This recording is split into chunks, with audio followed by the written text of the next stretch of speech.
ya no está consagrado. No, hermano, si usted tiene dinero lo puede hacer, hágalo. Pero eso sí, no deje de buscar al Señor tampoco. Porque hay muchos hermanos que se arreglan y ya cuando están bien bonitos, agarran otro camino y se apartan del Señor. Mejor hubieran seguido así, como estaban. Tal vez feitos, pero bien consagrados para el Señor y camino a la...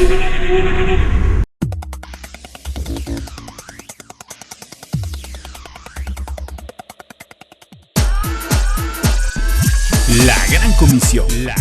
Un programa donde encontrarás la poderosa palabra de Dios. Puede levantar su mano y diga: yo tengo el privilegio de tener el ADN del Señor. La Gran Comisión. Es un programa para edificación, restauración y salvación.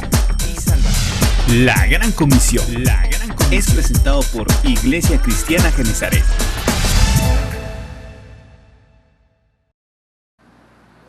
Estamos viendo, hermanos, hemos estado estudiando tanto a través de los discipulados como a través de las prédicas. Hemos estado estudiando acerca del cuerpo de Cristo. Y hemos estado estudiando, hermanos, de que la iglesia es ese cuerpo de Cristo aquí en la tierra. Y que cada uno de los que han creído en Cristo Jesús son parte de esa iglesia y son parte del cuerpo de Cristo. Amén. A ver, ¿cuántos de los que están aquí han creído en Cristo Jesús como Señor y Salvador? Entonces somos parte de esa iglesia, somos parte del cuerpo de Cristo. Amén. Acompáñeme a la carta a los Efesios. Carta a los Efesios. Vamos a ir al capítulo número 1 y versículos números 22 y 23. Y dice la palabra: y todo sometió bajo sus pies,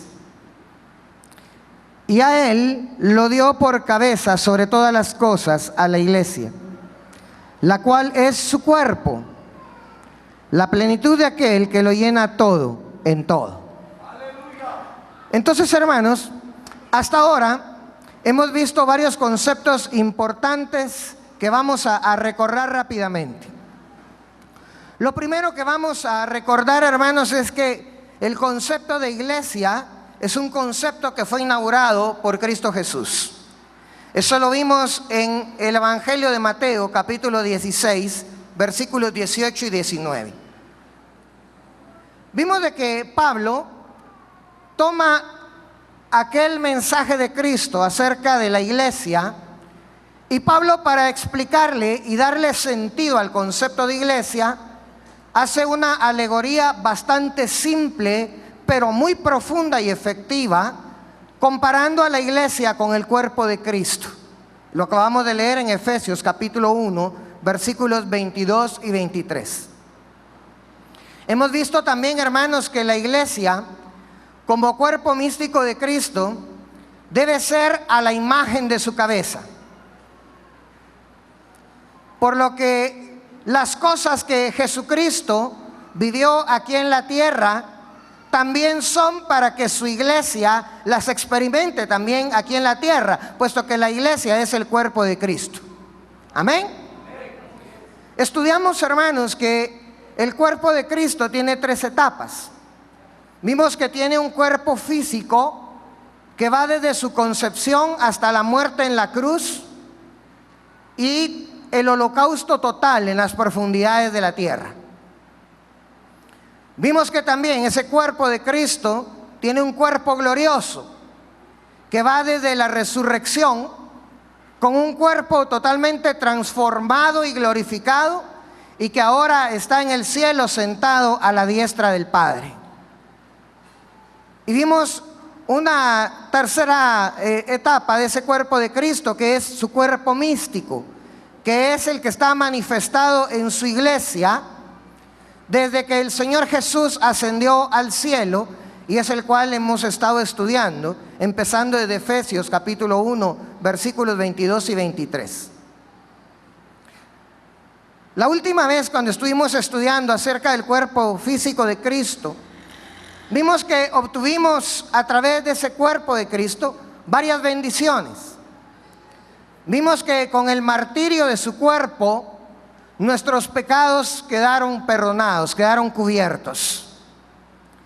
Vimos que con el derramamiento de su sangre, nosotros fuimos redimidos, es decir, nuestros pecados fueron perdonados y fueron borrados. Vimos que con su sangre fuimos rescatados de la esclavitud, fuimos comprados por precio, y vimos cómo los documentos de propiedad y los documentos de deudas que teníamos con el diablo fueron comprados por la sangre del Cordero y expuestos públicamente en la cruz del Calvario, y pasamos ahora a ser propiedad de Jehová, y el precio pagado fue la sangre del Cordero de Dios, la sangre de Jesús. Eso lo vimos en Hebreos capítulo 9, versículos 12 al 15, y en Colosenses capítulo 2, versículos 13 al 15. Finalmente vimos que con el sacrificio redentor de su cuerpo, Cristo nos abrió un camino nuevo para entrar al lugar santísimo. Eso lo vimos en Hebreos capítulo 10, versículos 18 al 20. Muy bien. Ahora entonces, hermanos, vamos a proceder a iniciar a estudiar lo que la iglesia, como cuerpo místico de Cristo, debe hacer. Ya que estudiamos que todo lo que pasó el cuerpo físico de Cristo, también lo pasará el cuerpo místico de Cristo, con excepción de la sustitución en la cruz. Esa sustitución que el único que la podía hacer y que la hizo fue el Cordero de Dios. Porque nosotros, hermanos, merecíamos ir al infierno, pero Cristo Jesús nos sustituyó y Él bajó al infierno por nosotros. El único sacrificio que podía ser hecho para el perdón de los pecados de la humanidad fue hecho por Cristo Jesús a través del derramamiento de su sangre en la cruz del Calvario. Por lo tanto, nosotros tenemos que pasar por lo mismo del cuerpo físico de Cristo, con excepción del sacrificio redentor, que es único, y lo hizo ya Cristo Jesús. ¿Cuánto le dan gloria a Dios por eso? ¿Cuánto le dan gloria a Dios por eso? Muy bien, vamos a empezar entonces. Vamos a ver, hermanos, la unción y la gloria del cuerpo de Cristo. Hablábamos, hermanos, que el cuerpo de Jesús, el cuerpo físico de Jesús, tuvo 3 etapas. Un cuerpo físico, un cuerpo glorioso, y ahora que está con un cuerpo místico, que es la iglesia. Pero esta mañana quiero concentrarme en los primeros 2 puntos, en el cuerpo físico y en el cuerpo glorioso. Y más que todo nos vamos a quedar en ese cuerpo físico. En ese cuerpo físico de Cristo, hermano, el Señor pasó por 2 etapas. Un cuerpo físico sin la unción y un cuerpo físico con la unción. Me explico ahorita. El cuerpo físico de la unción se refiere al periodo en que Cristo Jesús estuvo en la tierra, que precede al bautismo de Jesús en el Jordán.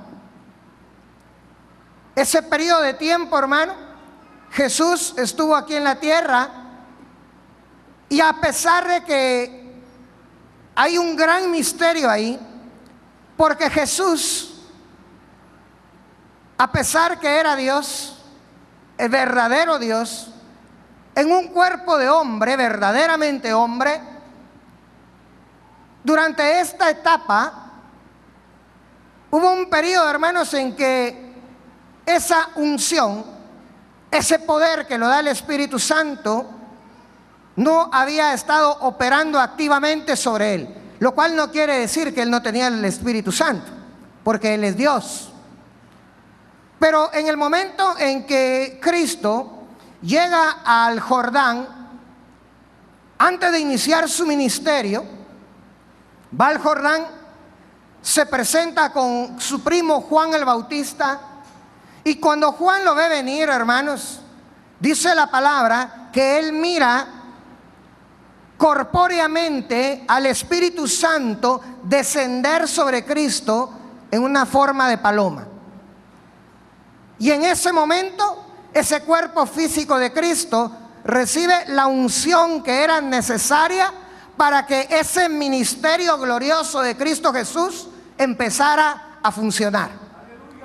Y a partir de ese momento que el Espíritu Santo desciende sobre él, hay una unción especial para que Cristo Jesús venga y, siempre estando en su cuerpo físico, empiece a operar de una forma totalmente distinta. Antes, hermanos, había andado caminando entre todos sus compañeros de ciudad, entre todos sus conciudadanos, ante todos sus familiares, delante de muchas personas.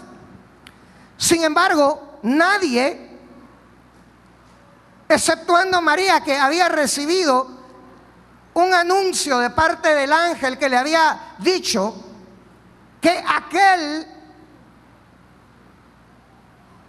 aquel ser especial que había sido engendrado de una forma sobrenatural en su vientre era aquel que el pueblo de Israel estaba esperando para la redención de ese pueblo.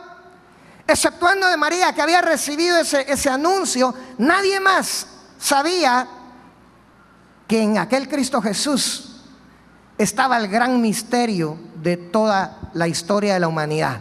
Porque en ese cuerpo, en ese vaso, en ese cuerpo humano, estaba habitando toda la plenitud de la deidad. Sin embargo, no era manifiesto. Andaba caminando con los demás. Eso sí, porque la palabra de Dios nos declara, hermanos, que Él fue tentado en todo, pero que Él nunca cometió pecado. Sí había una gran diferencia, porque los demás lo miraban y decían: ¿y este qué tendrá de especial? Porque este no hace lo que nosotros hacemos. Si nos ubicáramos en el tiempo de hoy, hermanos, alguien se diría: ¿y qué tiene de este de especial? ¿No hace bromas pesadas como los demás? ¿No mira los programas esos feos como los demás? Lo invitan a fumar y no quiere fumar como los demás. Lo invitan a un traguito y no toma un traguito como los demás. Tenía algo especial, y es que él desde el principio, hermano, la santidad de Dios habitaba en él, y él se guardaba para su Señor, para su Padre. Pero lo que aquellos hombres habían visto hasta ahí, no habían visto la manifestación de la unción del poder del Espíritu Santo actuando sobre él. Pero cuando desciende el Espíritu Santo sobre Jesús, el ministerio de Jesús se abre de par en par, tanto que Juan dice: es necesario que yo mengüe para que Él crezca. Es necesario que yo me aparte para que el ministerio del Cordero de Dios se haga manifiesto y se haga grande. Y cuando ese cuerpo físico de Jesús recibe la unción, empieza a operar bajo la unción del Espíritu, y empiezan a haber sanidades, milagros, maravillas, portentos, prodigios y cosas maravillosas. Ahora, yo quiero que usted le vaya poniendo atención a esto, porque recuérdese que estamos hablando que el cuerpo físico de Cristo y el cuerpo místico de Cristo llevan un paralelismo sincrónico. Es decir, lo mismo que pasó el cuerpo físico, lo mismo va a ser el cuerpo místico. Y así como estamos hablando de un cuerpo físico de Cristo con una etapa primero sin unción y otra con unción, lo mismo opera también en el cuerpo místico de Cristo.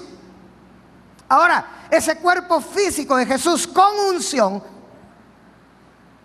pongan atención a eso, con unción, opera desde el momento del Jordán hasta el momento de la cruz del Calvario. Pero cuando llega a la cruz del Calvario, ese cuerpo físico de Jesús con unción, y yo quiero que le ponga atención, por favor. Hermano, más que su mente, quiero que le ponga su corazón a la enseñanza de esta mañana. Porque ese cuerpo físico de Jesús, con unción, fue a parar a una cruz.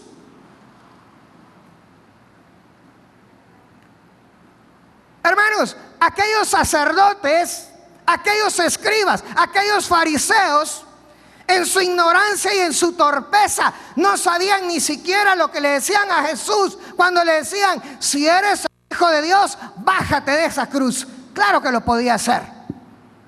Por supuesto que lo podía hacer.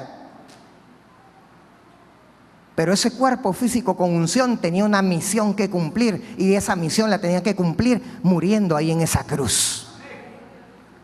Sin esa misión cumplida, usted y yo hoy no estaríamos salvos por la eternidad. Con esa misión sin cumplir, hermanos, usted y yo hoy estaríamos condenados al infierno. Pero ahora tenemos vida eterna en Cristo Jesús, y tenemos preparado un lugar allá en el cielo, a donde Cristo Jesús se fue a preparar lugar para nosotros. Era un cuerpo con unción. Pero ese cuerpo con unción fue a parar a la cruz. Quiero que le ponga atención a eso, hermano. Porque a la par de Jesús habían otros dos crucificados que nunca tuvieron unción. Y si usted lee en los 4 evangelios y lo compara, hermano, se va a dar cuenta que no fue la misma muerte que sufrió Jesús con los otros 2 ladrones que estaban a la par de él.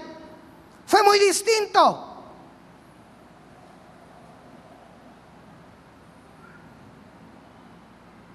Aquellos ladrones habían llegado a parar ahí precisamente por ladrones, por criminales, para pagar sus delitos en contra de las leyes romanas en aquel entonces. Pero Jesús no tenía pecado alguno, y sin embargo lo condenaron a morir entre 2 criminales. Y de los 3 solo uno tenía unción, era Jesús. Hermanos, aquellos que estaban clavados a la par de Jesús, fue una muerte totalmente distinta. En primer lugar, Jesús sabía dónde iba. Porque Jesús, cuando uno de los ladrones le dice: Señor, acuérdate de mí, ¿qué le contesta el Señor? Yo te digo que hoy, ¿qué? Estarás conmigo en el paraíso. Jesús sabía dónde iba. Aquellos 2 no. Jesús, aunque estaba sufriendo, hermano, aunque los dolores eran tremendos. Mire, hermano, yo ayer estaba leyendo acerca de la cruz y la crucifixión. Y cuando estaba leyendo la forma como literalmente se hacían las crucifixiones, que no es como los cuadros artísticos que nos ponen a nosotros. Bueno, a nosotros me refiero a todo el mundo, pero usted y yo, pues espero que usted ya no tenga esos cuadros artísticos en su casa, pues. Que ya no tenga ese tipo de imágenes en su casa. Pero es totalmente distinto a lo que aparece ahí. Cuando uno lee, hermanos, cómo llevaban a cabo esa crucifixión, estaba científicamente hecho para el mal.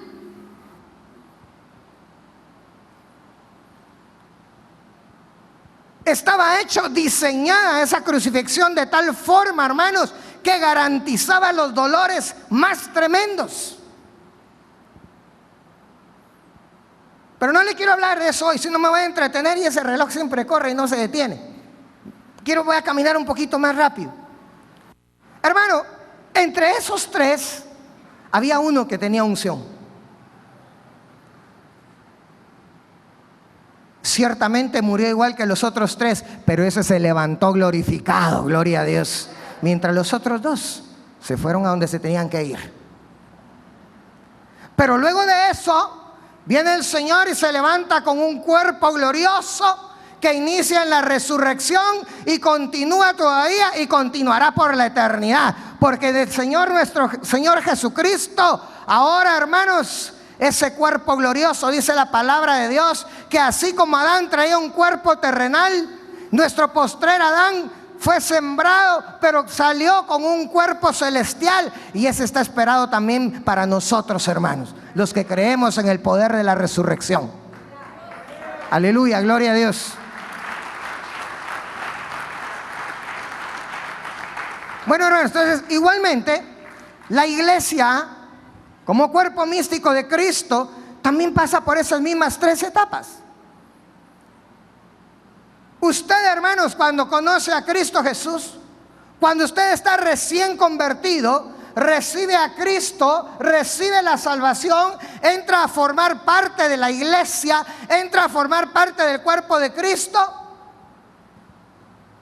Pero una gran mayoría de personas primero se convierte al Señor, nace de nuevo, pero no ha recibido el bautismo con el Espíritu Santo. ¿Qué estamos diciendo? Es un cuerpo de Cristo, un cuerpo místico de Cristo, pero sin unción, como la primera etapa de Jesús. Hay algunos hermanos benditos, bendecidos, que en el momento de creer el Señor en su misericordia hasta le da el bautismo con el Espíritu Santo de una vez. Pero desafortunadamente son muy pocos. La gran mayoría de nosotros primero creímos en el Señor, nacimos de nuevo, tuvimos una experiencia maravillosa, empezamos a caminar la vida cristiana, estamos enamorados del Señor, y en ese caminar nos empezamos a dar cuenta que hay otro grupo de hermanos en Cristo, que hay otro grupo del cuerpo de Cristo que se diferencian de nosotros porque tienen algo que se llama unción del Espíritu Santo. Y entonces, hermano, al igual que Jesús cuando llega al Jordán y baja el Espíritu Santo, aquellos discípulos le preguntan a Jesús: Señor, ¿cuándo van a pasar todas estas cosas? Y el Señor le dice: pues si a ustedes no les compete saber eso, saben, pero sí les voy a decir algo que sí les interesa saber. Y los discípulos, hermano, se pusieron así: qué gran bomba nos va a desatar el Señor, qué gran misterio escatológico nos va a decir el Señor. Y viene el Señor y Jesús y les dice: miren, a ustedes no les toca saber los tiempos y las sazones, pero a cambio de eso, ¿saben qué? A ustedes sí les compete recibir el poder. Y recibirán poder cuando venga sobre ustedes el otro Consolador, el Espíritu Santo. Y aquellos discípulos, hermano, se reunieron con Jesús después de que Jesús había resucitado. Jesús estuvo con ellos un tiempo y luego asciende al cielo y les dice a sus discípulos que esperen la visitación del Espíritu Santo. Aquellos discípulos, hermano, se quedaron esperando, se reunían, se congregaban, oraban, ayunaban, velaban, hasta el día en que vino en el aposento alto sobre ellos el poder del Espíritu Santo, la unción del Espíritu Santo, el bautismo con el Espíritu Santo. Y entonces empieza la iglesia con una nueva etapa. Ya un cuerpo de místico de Cristo, pero ya con unción. Hermanos, ¿sabes qué es necesario hoy día? Es necesario que busquemos a toda costa el bautismo con el Espíritu Santo, la unción con el Espíritu Santo, y una vez recibido, mantener la llenura del Espíritu Santo. Este no va a ser el tema de hoy, este va a ser el tema siguiente, pero estoy dando un adelanto de eso. Necesitamos el bautismo con el Espíritu Santo, necesitamos la llenura con el Espíritu Santo. ¿Por qué? Porque esa unción, le dije que estuviera muy presente, hermano. Ese cuerpo físico de Jesús con la unción, porque ese cuerpo físico de Jesús con la unción hacía milagros, hacía sanidades, hacía prodigios, pero ese cuerpo físico con unción fue el que fue a parar a la cruz.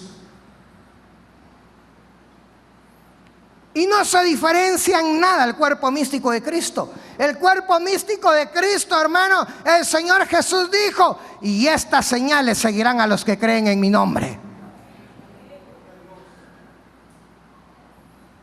impondrán manos y sanarán enfermos, echarán demonios, hollarán escorpiones y serpientes, beberán cosa mortífera y nada les hará daño. Ok, pero para eso, ¿qué necesitas? Pero recibiréis poder. ¿Qué necesitamos? El poder. ¿Qué necesitamos? La unción. Ahora, esa unción es necesaria, hermano, porque así como Jesús no es aquel Jesús de la religión, no es aquel Jesús que a usted le ponían en películas donde un Jesús niño transformaba palomitas del barro, que hacía crecer no sé qué cosas de tal otra. Ese es un invento de la mente humana. Pero el Cristo que nos aparece en las Escrituras, hermanos, ese Cristo me dice que después de que Él salió del bautismo del Jordán, empezó a hacer la sanidad de maravillas y prodigios que usted y yo conocemos. Ahora, ¿qué te dice eso? A ver, quiero ver las manos levantadas del cuerpo de Cristo en este lugar. ¿Qué te dice eso? Te dice que necesita la unción. ¿Para qué? Para que las señales de los que creen empiecen a operar en tu vida. A ver, dime una cosa. No me vayas a levantar la mano. Ahorita no me levantes la mano. Pero, ¿cuántas veces has impuesto manos y han sanado enfermos? ¿Cuántas veces has expulsado demonios? ¿Cuántas veces te has enfrentado a escorpiones o serpientes, literales o espirituales, y has salido victorioso? O por el contrario, ¿cuántas veces has salido derrotado? Por eso se necesita la unción. Se necesita estar bajo la unción para que las señales de los que creen empiece a operar en nosotros. A ver, ¿cuántos quieren las señales de los que creen en Cristo Jesús? Va, deje su mano levantada, levante su mano. Usted que ha creído en Cristo Jesús, levante su mano, levántela bien alto y dígale: Señor, yo quiero que las señales operen en mí. Muy bien. Si quieres que las señales operen en ti, busca la unción, porque esa unción es la que va a hacer que las señales se hagan evidentes en tu vida. Y para todos aquellos que han de venir, hermanos, porque han de venir buscando la gloria de Dios. ¿Y sabes dónde se va a mostrar la gloria de Dios?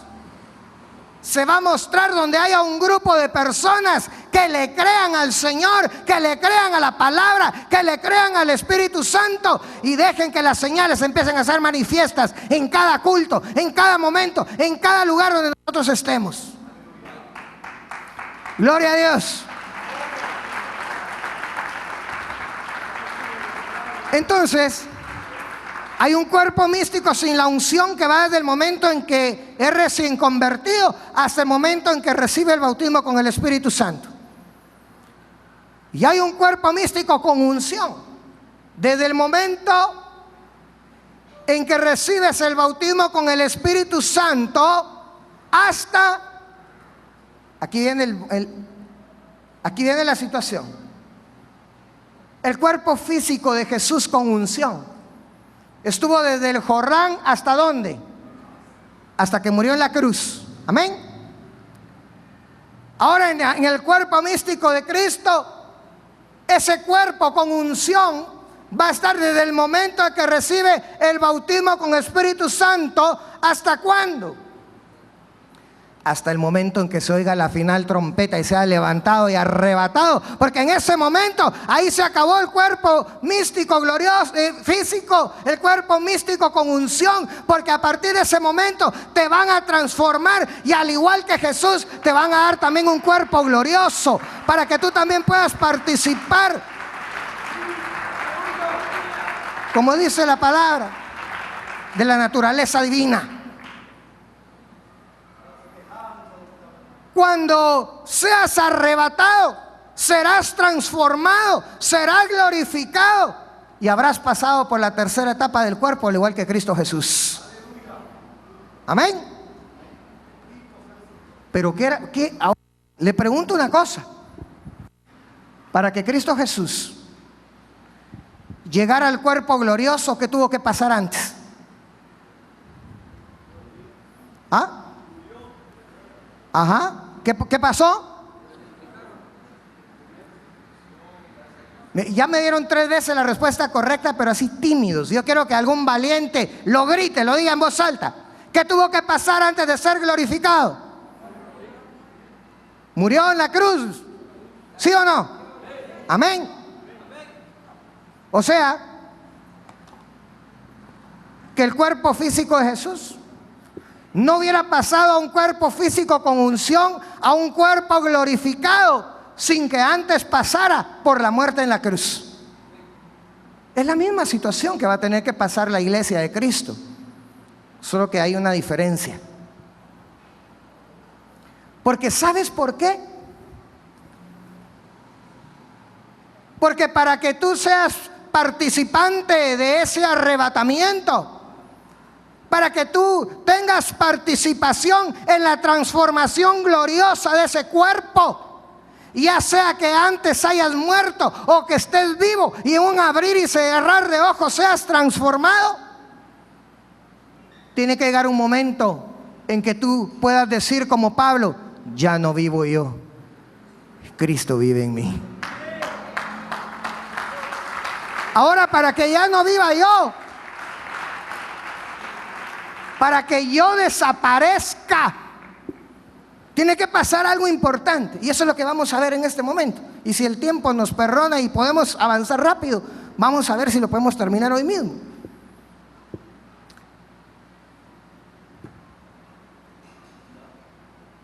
Así como el cuerpo físico de Jesús, hermanos, padeció y murió en la cruz, también el cuerpo místico debe padecer y debe sufrir, pero en su cruz, no en la cruz de Cristo. Porque hay una gran diferencia. Porque la cruz de Jesús fue para redención,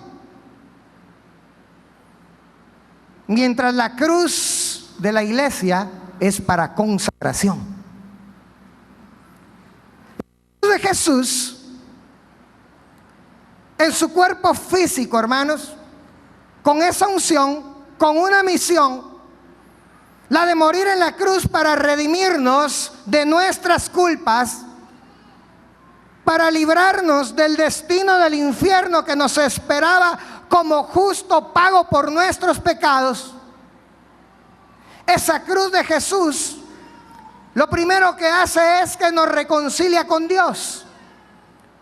Usted lo puede ir a buscar a Efesios capítulo 2 versículos 14 al 16. No nos va a dar tiempo hoy a tocarlo, pero usted puede ir a buscar la cita.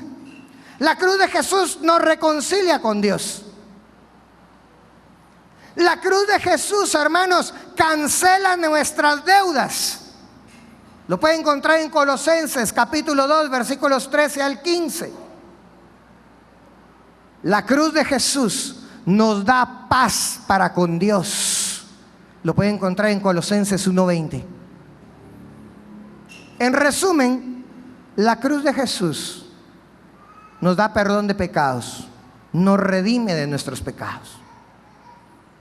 Pero la iglesia, el Señor le dijo a sus discípulos: si alguno quiere ir en pos de mí, ¿qué le dijo? Ok, tome su cruz y sígame. Es decir, hermanos, que la iglesia tiene su propia cruz, que no es idéntica a la cruz de Jesús, pero tiene su propia cruz. Es decir, así como Jesús tenía una misión, la misión de ir a morir a la cruz para redimirnos a nosotros de nuestros pecados y salvarnos de la muerte segunda, de salvarnos del infierno, también la iglesia tiene una misión. También la iglesia tiene la misión de morir en la cruz, pero no para redimir a nadie, porque la redención le pertenece únicamente al Cordero de Dios. Sino que la iglesia, hermanos, tiene que morir en su cruz para dar testimonio de Jesús, para dar testimonio de Dios, para demostrarle al mundo entero, hermanos, que Cristo sigue vivo y sigue actuando hoy aquí en la tierra a través de su cuerpo místico, que es la iglesia. Yo pensé que esto iba a dar un salto y iba a decir gloria a Dios. ¿Sabe, hermano, cuál es la gran diferencia? ¿Por qué la iglesia de hoy día está teniendo tantos problemas? Porque está perdiendo su identidad. ¿Cuál es la función de la iglesia aquí en la tierra, hermanos? No es hacer feudos pequeños, no es hacer nombres, no es decir la iglesia tal es la iglesia más grande del mundo. No es decir la iglesia tal es la iglesia más grande de Guatemala. No es decir la iglesia tal es la iglesia más grande de Mazatenango. Ojalá que el Señor mantenga siempre en los corazones de los ministros de esta casa que la misión de esta iglesia es demostrar que como embajadores de Cristo, Cristo sigue estando vivo hoy día, hermanos. Y aquí en la madre tierra se tiene que manifestar a través de nosotros.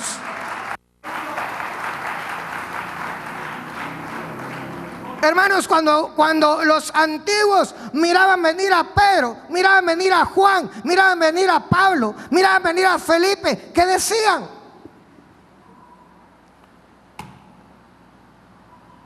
No decían, ahí viene la iglesia de Felipe, la iglesia de Apolos. Pablo llega un momento cuando llega a visitar a los corintios y le dice, miren ustedes,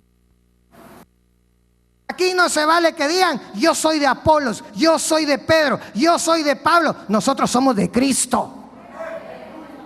¿A quién representamos nosotros?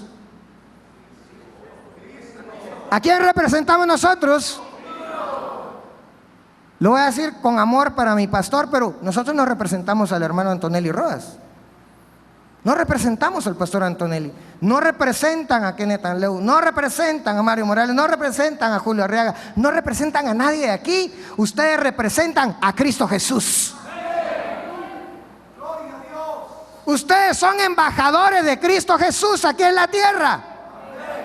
Ahora, ¿qué es lo que la gente mira cuando te mira? Por favor, abre tu corazón a esta situación, porque si no, no vas a entender por qué, iglesia, tienes que ir a tu cruz.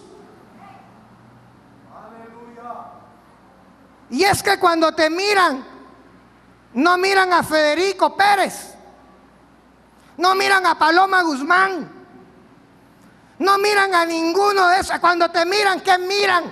Miran a un cristiano. Si están viendo a un cristiano, ¿a qué están viendo? Están viendo a un embajador de Cristo. ¿Y qué hace un embajador? Representa. ¿A quién representa? A aquel que lo envió. Vaya a ver usted si los embajadores, por ejemplo aquí en Guatemala, el embajador de cualquier país no solo representa a ese país, representa a los valores, a los ideales de aquel país. Por eso, hermanos, es que la iglesia de Cristo ha perdido tanto terreno, porque hemos perdido credibilidad. Pero Dios en esta su casa quiere restaurar el nombre de Cristo, hermanos. El Señor en esta casa quiere restaurar el deber ser como cristianos, como representantes de Cristo Jesús aquí en la tierra. Ahora, para llegar a hacer eso, hermanos, el Señor le dijo, acompáñenme a Lucas capítulo 9, versículo 23.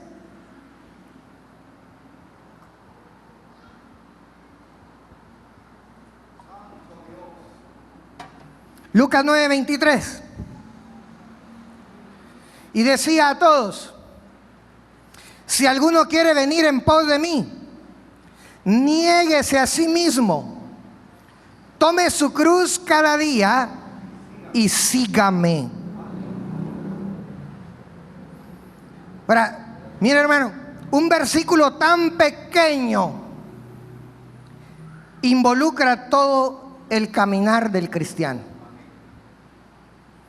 Aquí, hermanos, el Señor nos está hablando de 3 requisitos necesarios para aquel que quiere ir en pos de Jesús.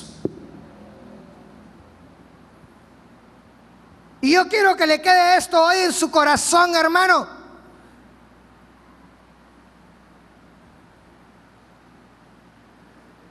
El cristiano que de verdad quiere ser cristiano tiene que ser radical.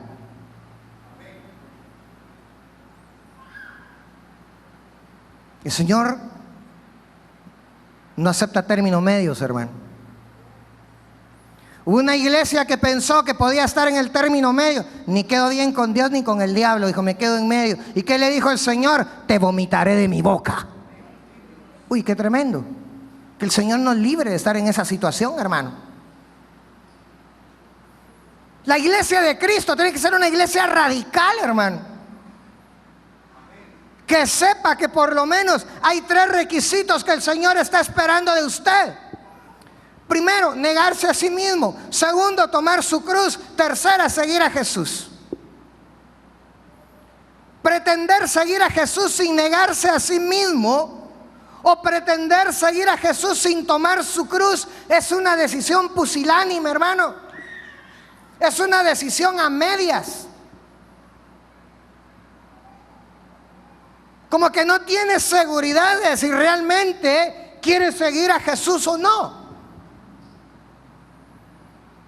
El discipulado, el ser discípulo de Cristo, hermanos, exige la renuncia a las ambiciones personales y el vivir conforme a la voluntad del Señor.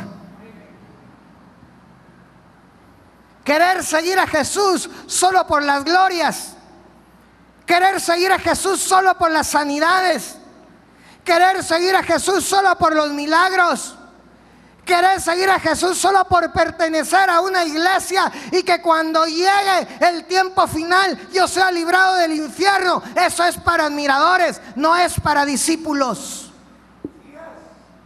Y nosotros estamos llamados a ser discípulos de Cristo.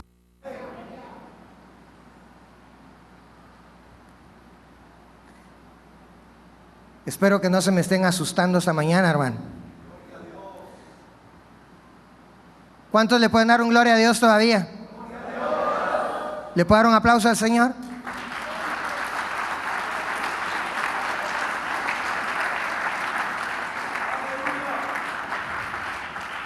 Veamos lo primero, negarse a sí mismo. Cuando la palabra nos habla y nos dice, el que quiera venir en pos de mí, niéguese a sí mismo. Esa palabra negarse viene de un vocablo griego, aperneomai. Y ese vocablo griego, hermano, significa, oiga, entienda esto, significa negar completamente que se conoce a una persona. Significa desconocer a una persona, o rechazar a una persona, o abstenerse de. ¿Qué quiere decir eso, hermano? Quiere decir que aquel cristiano que forma parte del cuerpo místico de Cristo y que quiere ser discípulo de Cristo debe aprender a desconocerse a sí mismo. Tiene que aprender a rechazarse tal y como es. En otras palabras, hermanos, si yo quiero ser discípulo de Cristo, tengo que empezar a rechazar lo que yo soy, que no es compatible con Cristo. Hermano, yo quiero que usted, por favor, interiorice esto en su corazón. ¿Cuántas cosas hay en usted que no son compatibles con Cristo Jesús?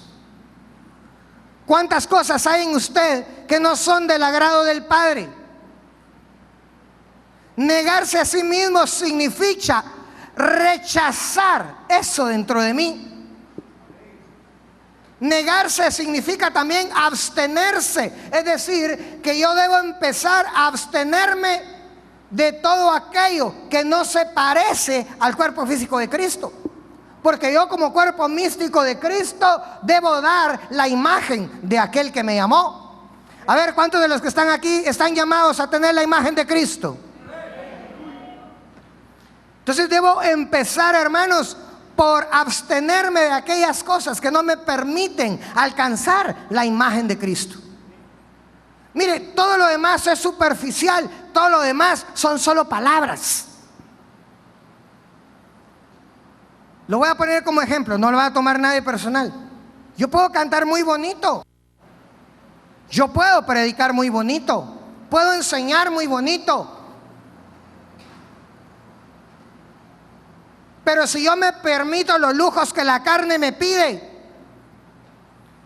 si yo me permito los deseos que mi voluntad fuera de Cristo me pide, ¿cuándo voy a dar la imagen de aquel que me llamó?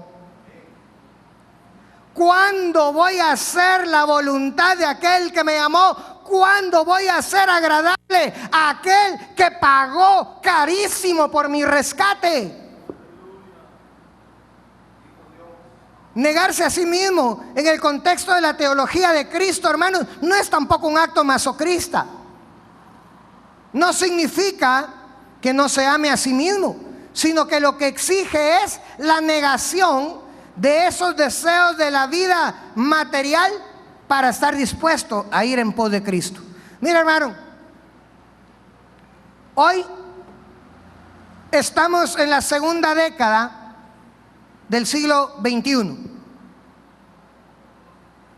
La filosofía y la cultura posmodernista, hermanos, si usted se da cuenta, ¿qué es lo que le exige?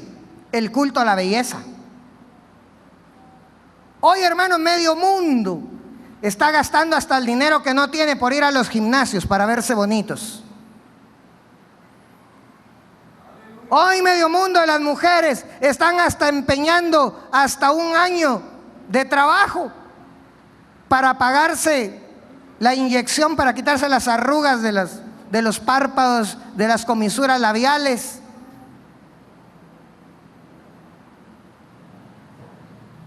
Antes, las personas que tenían dinero, le voy a celebrar los 15 años a mi hija, le voy a hacer una gran fiesta. Hoy es pagarle una cirugía para agrandarle el busto, para hacer la cirugía plástica que quieren, para componerle la nariz o los labios, las orejas. Eso es producto de un mundo posmodernista. Ahora, cuando Jesús dijo, el que quiera venir en pos de mí, niéguese a sí mismo, ¿qué está diciendo? Que hay cosas más importantes que eso. Ahora, si usted tiene el dinero para hacerlo y lo puede hacer, pero siempre consagrándose para Dios, pues está bueno, pues hágalo.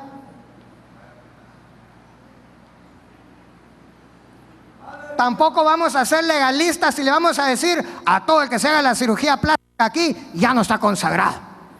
No, hermano, si usted tiene dinero y lo puede hacer, hágalo. Pero eso sí, no deje de buscar al Señor tampoco. Porque hay muchos hermanos que se arreglan y ya cuando están bien bonitos, agarran otro camino y se apartan del Señor. Mejor hubieran seguido así como estaban, tal vez feitos pero bien consagrados para el Señor y camino a la consagración para ser arrebatados.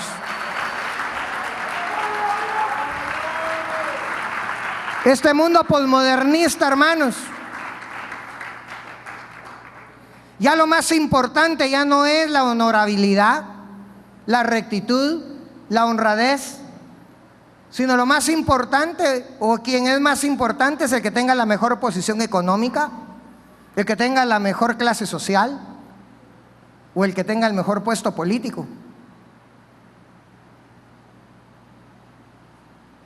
Tenemos que tener cuidados que como cristianos no caigamos en ese tipo de cosas, hermano. Yo me he encontrado con cristianos que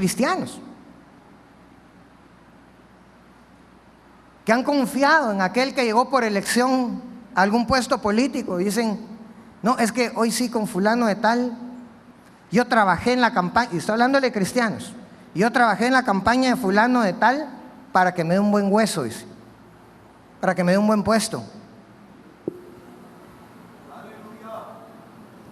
Pero ¿sabes una cosa? Si tú te consagras para el Señor, si buscas primero el reino de Dios y su justicia, Él sabe tus necesidades y Él te va a dar lo que necesites, hermano. Aleluya, yo sí lo creo porque lo he vivido, hermano. Y sé que aquí hay muchos que también lo han vivido y lo han experimentado. Entonces, primero, niégate a todo aquello que no te permite llegar a ser lo que Dios quiere que tú seas. Segundo, dice, tome su cruz cada día. Lucas capítulo 14, versículo 27 dice, el que no carga su cruz y viene en pos de mí, no puede ser mi discípulo. Oiga eso. La cruz, hermanos, era un instrumento utilizado por Roma para castigo, tortura y muerte. La muerte en la cruz, como estábamos hablando, estaba reservada para criminales. Y previo a la crucifixión, yo quiero que le ponga usted atención a esto porque va a ver cómo en la vida espiritual encaja muchas veces en lo que a veces nosotros no queremos o no entendemos. Fíjese que previo a la crucifixión el criminal era azotado con un látigo y era obligado a cargar la viga transversal con el que iba a ser crucificado. Y eso lo tenía que llevar por todo el pueblo, arrastrándolo por todo el pueblo, cargándolo por todo el pueblo, hasta que llegara al lugar donde lo iban a crucificar, que normalmente era afuera del pueblo. Ese era el castigo reservado para los pecadores. ¿Sabe una cosa? Ese era el castigo que estaba reservado para usted y yo, porque nosotros éramos pecadores. Pero Jesús, sin ser pecador, nos sustituyó. Él cargó la cruz que usted tenía que cargar y murió en la cruz en la que usted tenía que morir. ¿Para qué? Porque al morir en esa cruz, Él bajó al infierno, a donde usted y yo teníamos que ir a parar, para que usted y yo ya no fuéramos a parar a ese lugar. Yo pensé que le dieron un gran aplauso al Señor, hermano, porque esa obra nadie la pudo haber hecho. Esa obra usted no la podía pagar, ni ahora, nunca, ni con todo el dinero y tesoro del universo. El cuerpo de Cristo, hermanos, también tiene que cargar su cruz. Esa cruz que en ningún momento es agradable. Esa cruz que es pesada, porque es pesada, pero es necesaria. ¿Sabe por qué? Fíjese que a esos condenados a muerte los agarraban primero a latigazos, hermano. Eran 40 latigazos. Pero los judíos, como siempre eran bien legalistas, daban solo 39, no hace que se le pasara la mano y le eran un 41 y ya fueran a recibir un castigo. Entonces 39 azotes, 39 latigazos. Con cada latigazo, no vaya a pensar usted que era como el chicote con el que nos pegaban nuestros papás, o que a veces en algún momento nosotros utilizamos cincho con nuestros hijos, que solo se le deja pinto morado y ya estuvo. Ese látigo no. Ese látigo golpeaban, tenían bolitas de acero en la punta o en las puntas, porque tenía un objeto. Cuando esas bolitas pegaban contra la carne, como tenían punta, se prendían de la carne. Y entonces cuando el verdugo retiraba el látigo, pasaba arrancando pedazos de piel y pedazos de carne.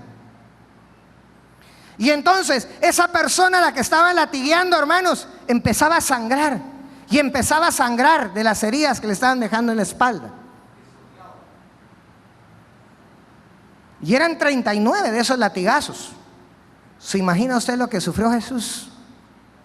Yo creo que no lo podemos imaginar completamente. Después de eso tenía que cargar el madero con el que lo iban a crucificar, la parte horizontal con el que lo iban a crucificar, por toda la ciudad, cargando con ese pesado madero, sangrando en la espalda. Con cada minuto que pasaba sangrando, perdiendo grandes cantidades de sangre, cansándose todavía más, cargando ese madero hasta que llegaban al punto donde lo iban a crucificar. ¿Sabe por qué hacían eso? para que esa persona, cuando llegara al punto de la crucifixión, ya estaba tan cansado, estaba tan agotado. A veces la presión arterial ya se le había bajado por la tanta sangre que habían perdido. Muchos de ellos estaban por desmayarse. De hecho, a Jesús le sucedió eso. Por eso fue que Simón Sirene tuvo que venir y a él le dieron el madero que Jesús tenía que seguir cargando, porque Jesús ya no aguantaba con eso. ¿Sabe para qué lo hacían? Para que cuando llegara el momento de la crucifixión ya no pusieran resistencia. Ya estaban tan cansados, tan agotados, que ya no tenían fuerzas para pelear. Ya no tenían fuerzas para resistirse. Y era más fácil clavarlos en la cruz. ¿Sabe para qué sirve el que usted vaya cargando su propia cruz? Sirve para eso.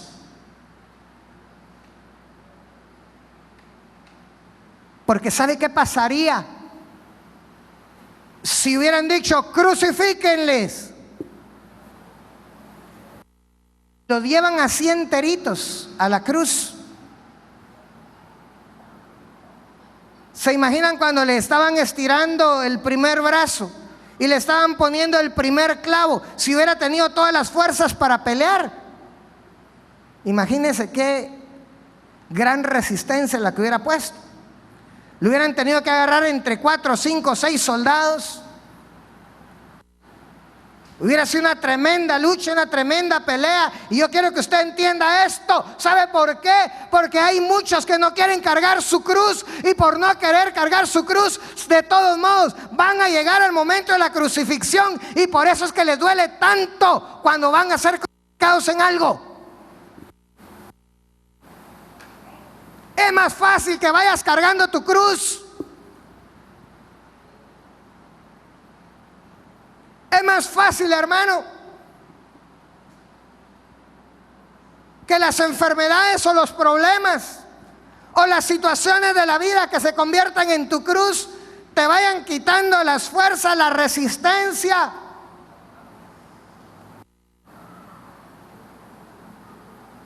Porque muchos que no quieren pasar por eso, hermanos, precisamente cuando de todos modos llegan a la cruz, a que lo crucifiquen, es cuando más les duele, cuando más gritos dan, cuando hasta reniegan de Dios, hasta blasfeman de Dios, reniegan de Dios.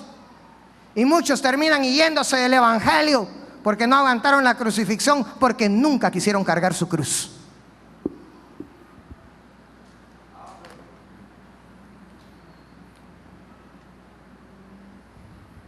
Esa cruz de hoy, hermano, ya no es una cruz literal. Se refiere a aquellas cosas o situaciones que, aunque no son de nuestro agrado al presente, pero que van a redundar más adelante en nuestro beneficio. Hermano, yo he visto cristianos que estaban pasando por situaciones bien duras, bien difíciles, y en ese momento, cuando iban cargando su cruz, se preguntaban, ¿pero por qué? Pero ¿saben una cosa? Cuando se llegó al momento que tenían que llegar a dejarse clavar en la cruz, después vieron que todo lo que había pasado había sido para su beneficio. Mire, hermanos, hay personas, por ejemplo, que su trabajo era una fuente de contaminación y no lo entendían, o no lo querían ver, o no lo querían soltar porque era una buena entrada económica, y perdieron ese trabajo. Y ahí estaban buscando trabajo en lo mismo y no les daban trabajo. Y no querían trabajar de otra cosa, querían trabajar de lo mismo, porque ahí ganaban buen dinero, pero no encontraban trabajo. Hasta que al final de las cansadas, hermanos, se dieron por rendidos. Dijeron, bueno,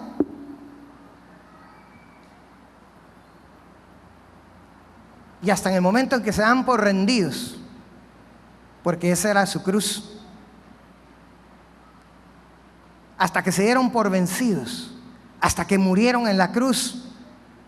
Entonces el Señor viene y les abre las puertas, pero con otro trabajo. Y después se vienen a dar cuenta, hermanos, y vienen a confesar, no, es que la verdad es que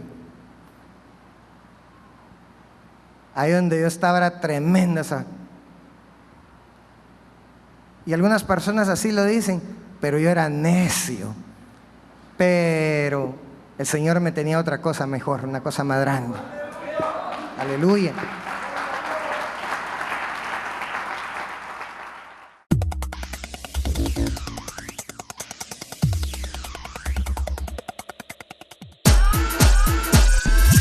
La Gran Comisión.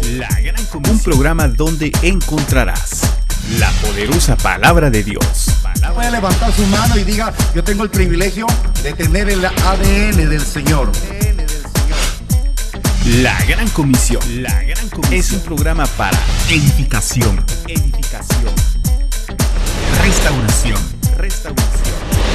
y salvación.